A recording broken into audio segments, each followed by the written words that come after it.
Okay, let's analyze the sentences. I went to school and I went home. As you know, both are grammatically accepted. But in the first sentence, we have the preposition to.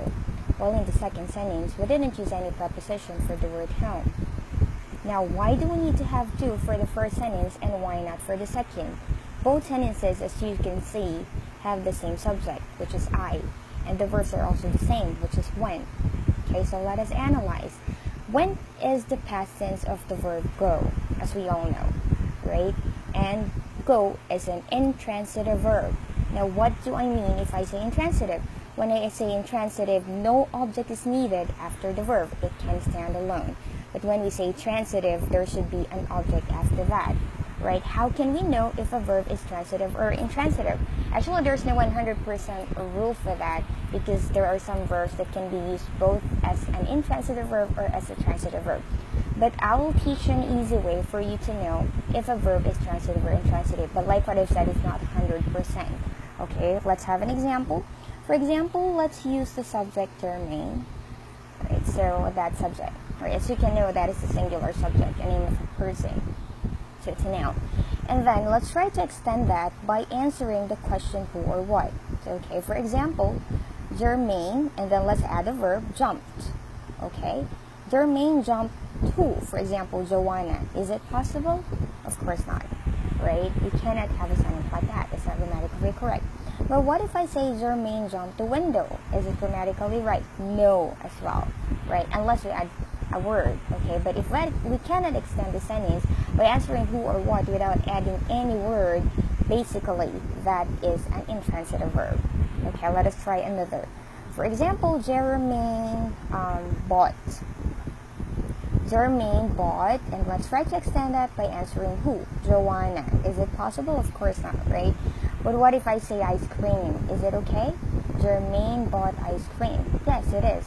So if either of the two can be used or can be answered by, can be answered to extend the sentence, basically that is a transitive verb, okay? So let's go back to the word go. Go is an intransitive verb, as we said. Now, why do we study that? Okay? Actually, if you attended my trainings before, of course, you really know about the 5 sentence patterns because that's the first part of all the trainings that I had, right? So we have the 5. We have SV, SVO, SVC, IODO, and OOC. As we all know, SV is intransitive. The rest are VT, except the third pattern, which is a linking verb. But we're going to study more about those later on. Right, so for all the sentence pattern, after all of them, like everything, we can only add one part of speech, and those are adverbs. Okay, as you know, we have different kinds of adverbs. We have adverbs of manner, which are answerable by how, adverbs of place, which are answerable by where, adverbs of time, which are answerable by when, and adverbs of causes and purposes, which are answerable by why. Okay, let's have an example. Jermaine danced. How? Gracefully, for example. So we can extend the sentence using gracefully because dance is VI. So after VI, we can only add adverb. And then where? On the stage. What? When? Yesterday, because it's in the past, we use dance. And then why? For example, to make me happy. So it answers the question why. Right? So that's it. Now let's go back to the sentence. What kind of verb again is when? It's an intransitive verb, and after an intransitive verb here, what can we add? Only adverbs can be added. Let's go back to the sentence, I went to school. Let's check first, I went to school.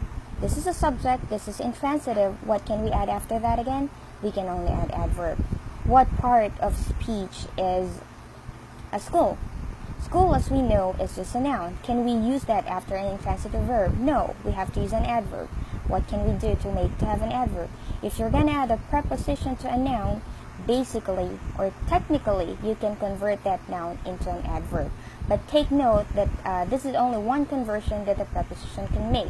So if we add a preposition to school, basically we converted that into an adverb. Let us try. I went blank the park. Right? So in this case, do we need to have a preposition? Let's check what part of speech is part. It's noun. After VI, we can only add an adverb. So what do we need to do? We need to convert our noun into an adverb by adding the preposition to. So we need to have that. But here, I went blank there. Okay? it's VI, we need an adverb. If you look at your dictionary, there is actually an adverb. So no need for you to convert anything. That is why you don't need to add any preposition. Okay, let's go back to the sentence, I went home, right? If you're gonna look at your dictionary, you can get your dictionary now and check. It can be a noun, it can be an adjective, or it can be an adverb. Since home is already an adverb, we don't need to add any prepositions to that because no conversion is needed. Okay, so that's it. I hope this helped, and actually if you have any grammar question, feel free to ask me. This is the first time that I do it, so bear with my terrible voice, and actually I'm shaking because it's hard to hold the phone. Okay, have a great day, everyone.